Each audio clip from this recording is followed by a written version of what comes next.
Hello everyone, this is CJNovo992 and today we're back for another brand new video. Today's our video, we are back at it to break down and discuss another 3 points in the bank and us equaling a club record. Oh, what a difference a goal makes, ladies and gentlemen. And looking at this game, and before we even dive into the game recap, this feels right now what that performance was and who was selected and how we set up and played feels like the change in the direction that some of us have been craving now for a very long time. Because despite the fact that we were on for matching a club record, all-time record by the way, there were still a hell of a lot of frustrations based on that performance and that result versus Livingston that got us into this game where we were all kind of a bit nippy at each other, let's be brutally honest, and we were a wee bit annoyed because we all thought it'd be the same old again versus a team that will do the same old versus us. But thankfully Steven Gerrard reached into the old bag of tricks and he decided to change just a couple of little pieces and removed one major one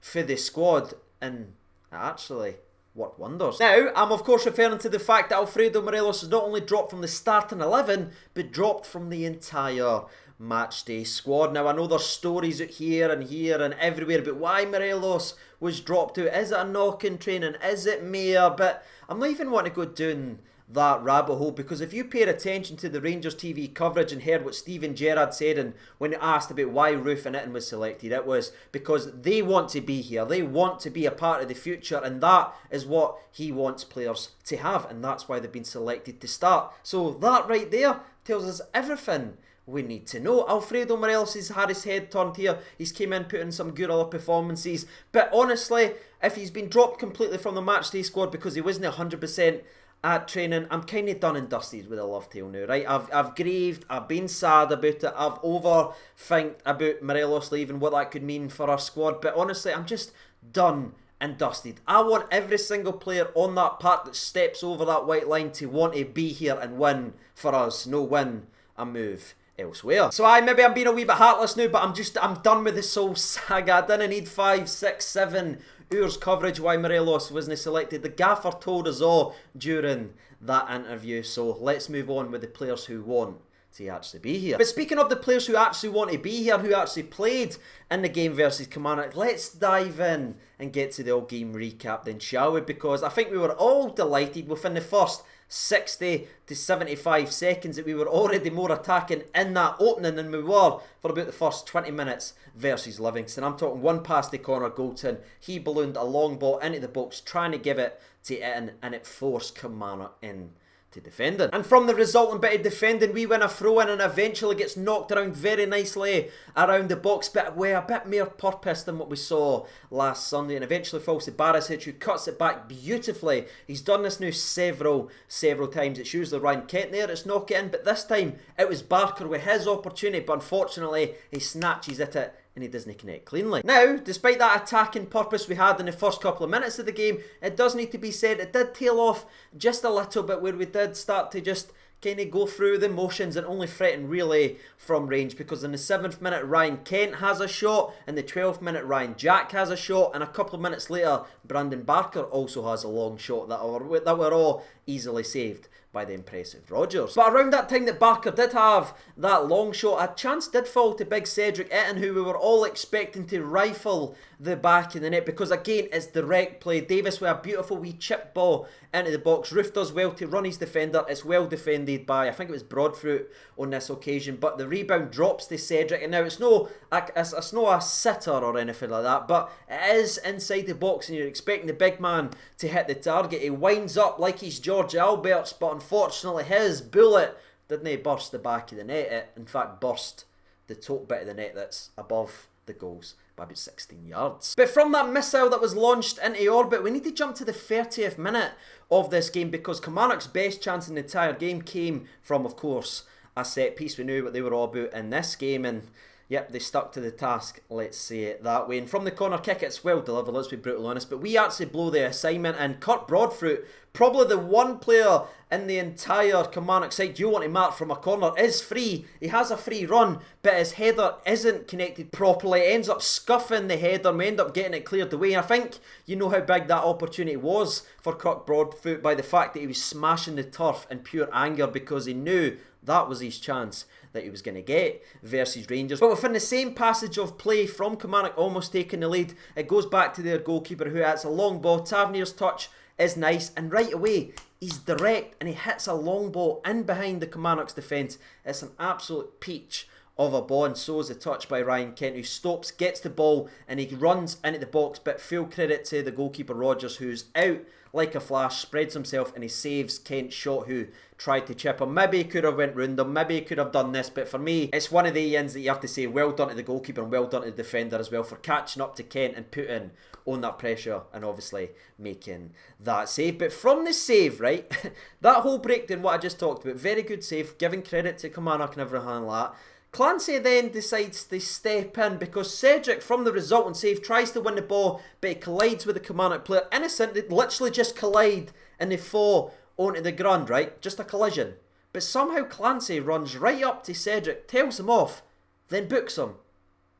I'm not kidding. Like, I try my best not to mention referees on this channel, right? Because I could do that every single game. But it's so damn hard when that man's referee in a Rangers game because he's absolutely woeful. Not only did he ignore a clear free kick on Barker at the edge of the box 15 minutes into the game, which is Barisic territory. Literally, Power just runs up, kicks Barker, but Clancy just waves on. He also books Big Cedric that we just talked about for literally running in to the Kilmarnock player who's got the eyes for the ball. It's no malicious at all. And you just watch through that entire game. You watch from our set pieces where we're whipping corners and every corner was basically a free kick to Kilmarnock. You hear Clive on the commentary, right? And I found this very, very interesting. He's clearly not someone who's embedded in the Scottish football bubble. He doesn't understand what Kevin Clancy is, but him watching that game live and just being utterly speechless and so confused 4 times within the first 35 minutes of this game about this referee's decisions and calls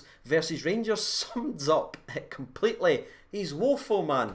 Clive, you better get used to that, big one. But moving away from that walk-in helmet, 7 minutes after that incident, Ryan Kent nearly opened the scoring for Rangers with a bit of magic that only Ryan Kent can bring in this team. He takes a beautiful touch, he cuts to the left, cuts to the right, cuts to the left again, then instantly chops back to the right. The Kilmarnock boy was like that. He was nowhere near it, and the resulting shot from the skill move when he created that gap is fantastically saved once again by Rogers. I'm sick of opposition keepers, really am. But unfortunately it wasn't meant to be, and it wasn't meant to be 4 minutes later after that because we have a corner kick. Barisic, wonderful delivery. Helander beats his man, has a free header very similar to what Broadfoot had about 15 minutes before, but Helander cannot get the free header on target. And after that fantastic opportunity for Helander, your arse is gone like this. It's beaten like a heartbeat because we've seen this script before, but there was one last bit of heartbreak before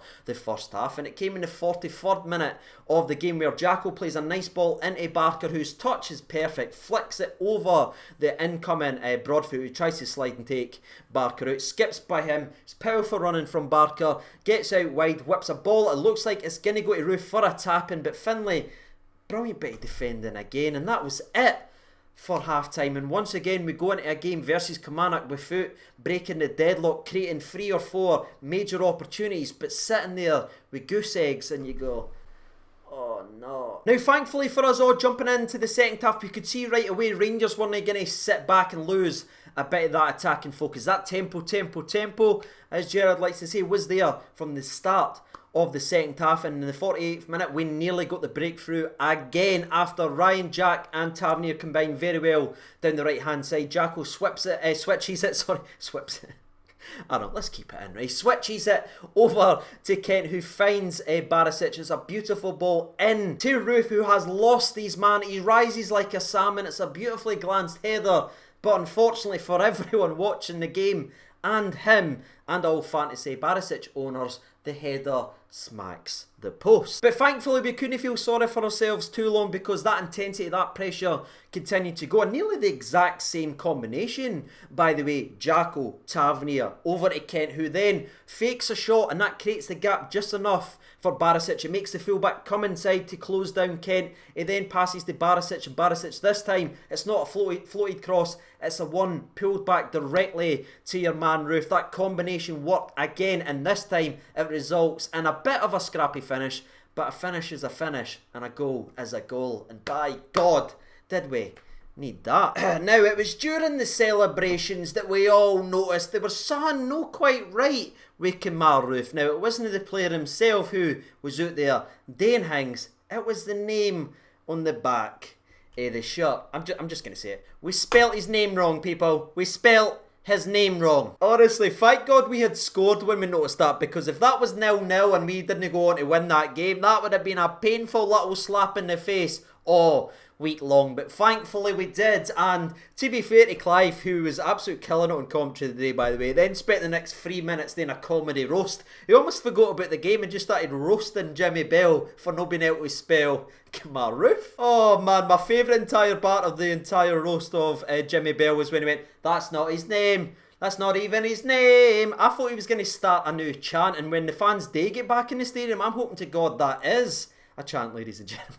Spelling mistakes to one side, back to actually some football in action, because Rangers at this point was playing just freedom, because Kilmarnock, I wouldn't say they came out more and tried to go for it a bit, but they weren't as defensive because they had nothing to hold on to. I thought Rangers really started to turn the screw. I thought Jacko was very good, especially in this game. It was actually in the 59th minute where he chips a beautiful wee ball in. The Brandon Barker done a beautiful scorpion kick pass to Cedric Eaton, and it looks like the big man's going to get his goal, but Finlay once again out of nowhere to stop it and knock it out for a corner. And from the resulting corner, ends up a wee bit of breakdown in the Kilmarnock's defence. It's sort of pinging all over the shop. It drops to Hollander, who tries like a slide finish. It's no an easy shot, but again, it just rolls just freaking wide. And actually, speaking of big Philippe Hollander, just, I don't know, 15-20 seconds after I'm nearly making it 2-0, he's actually involved in one of the most incredible things I've ever seen on a football park. Now, you might already know where I'm going with this, but it was him and Chrissy Burke, two pace merchants,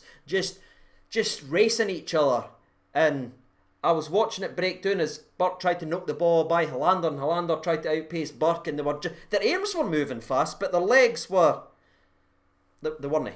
Let's put it, it was the slowest race ever, right? I've said it, ladies and gentlemen. It was one of the slowest things I've ever seen, but I couldn't take my eyes off it. But as it has been a wee while since we actually talked about a goal, let's talk about the second goal that killed this game off then, shall we? And it starts with Jacko, who's all-purpose in the middle of the park. He gets the ball out to Barker, who, again, takes a touch and just goes towards the box. That's what we want from him, and when he has got that confidence, you can see what an attacking player he is, because he blows by the Kilmarnock defence, chips a ball in to big Cedric, who unfortunately can't get his head on it, but it does look back up in air, and he ends up resulting in winning that header down to Tavernier, whose first shot is fantastically blocked by Finlay, because of course it is, it's one of our shots. But then Tavernier's got the quick thinking to, outside of his foot, pass to Ryan Kent, who fakes the goal with his left, which the Kilmarnock defence and goalkeeper bite into. They believe he is going to strike it with his left foot, and that's just a true indication of how talented Kent is, because he is so two-footed that as soon as he faked to go with that foot, everybody just kind of moved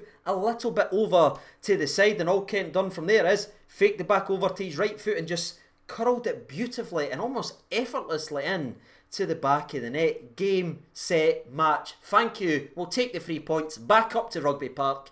Yees go. And before we finish up on the last two things to break down in today's video, when Ryan Kent was being substituted off, just seeing that moment he had with Steven Gerrard when he was coming off the park, the kind of wee nudge, the kind of wee shove that they had, and them just both being happy and just both laughing and enjoying himself, that right there should ease any worries that he wants to go anywhere, right? Yes, there's been an official bid from a Premier League side for Kent, but he doesn't want to go. He's no eyeing his next move. He's no waiting to get his move. He wants to be here, and him so happy and loving it, and Gerrard loving him and everything like that. It just shows you right there, that's the right team chemistry we need if we want to go ahead and win hints. No, rely on people who don't want to be here. But in saying that, we do have one last bit of action to break down, and it's yet again another goal line clearance, and I'm sick to death of saying that, because before I filmed today's video, I went back and checked. I've said this 6 times now already. A goal line clearance against Rangers. This one comes in the 92nd minute, where we are trying to punish, we are trying to put the sword to Kilmarnock, we are going after him. Hadji's original effort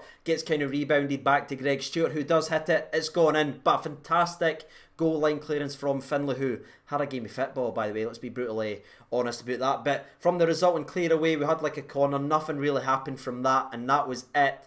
ladies and gentlemen. 3 points, yet another clean sheet. A club record match that stood there for many, many years. As old as my grey hairs make me look, times 5.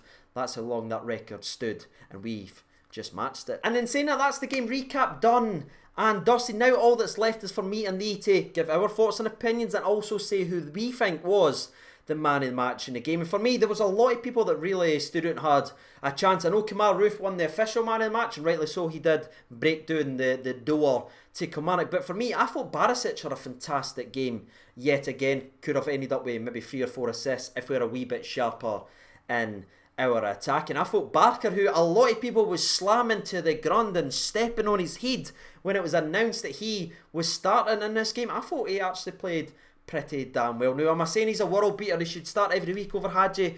Of course no, but Hadji did pick up a knock in training. Barker did impress in that game versus Plymouth, and to me, he impressed in this game as well. So why do we risk making Hadji's injury worse when we have Barker out there who is running and is full of commitment and can show flashes of what he done versus Kilmarnock? But my overall man of the match, in my personal opinion, was the man who Leeds did try and snatch for a cheeky £10 million.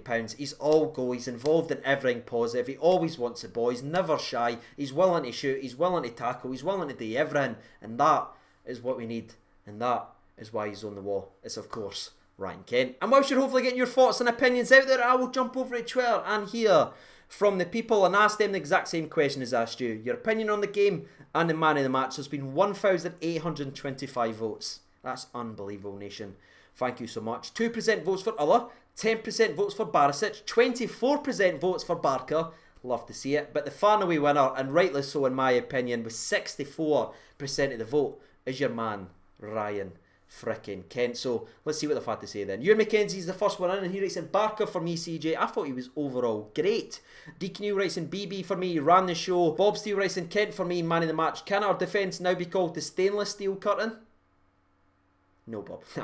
He continues by saying satisfactory win after another frustrating first half. First goal from Roof was a relief, but Kent was a cracker. Tom writes in Barker for me, PS, I'm not drunk, I repeat, I'm not drunk. Stuart is the next one in, and he writes in, I'd say Kent, CJ, he was my man of the match, he was brilliant, but could have been a few players. Thought Barker was also brilliant, better second half, very comfortable, and another clean sheet. CJ, exactly, this defence is doing things, because I thought Brophy offered a couple of wee things, but we marshalled them very, very well, in my opinion. Alan Murdoch writes in, Kent was man of the match, but honourable mention to Brandon Barker. Thought he was great today. Great to see. And the last one we'll read out in tonight's video, scroll all the way up here, scroll all the way down here, and we'll stop it from here. And it comes from, oh, it's Robbie's one again. Jesus, I went too high up. We'll stop it here. And it comes from Gustav, and he writes in, Kent was man of the match. Easy. Big commander. Hollander looked damn good as well. Barker deserves all the credit. Lad has been given shocking pelters on social media and didn't hide once out there. Always looked like he wanted to make something happen. Well, there it is. Ladies and gentlemen, boys and girls, you've heard from the people. You've heard from myself. If you haven't done so already, you know what to do by now. And as always, I've been CJ Over 92. Thank you so much for watching, and bye.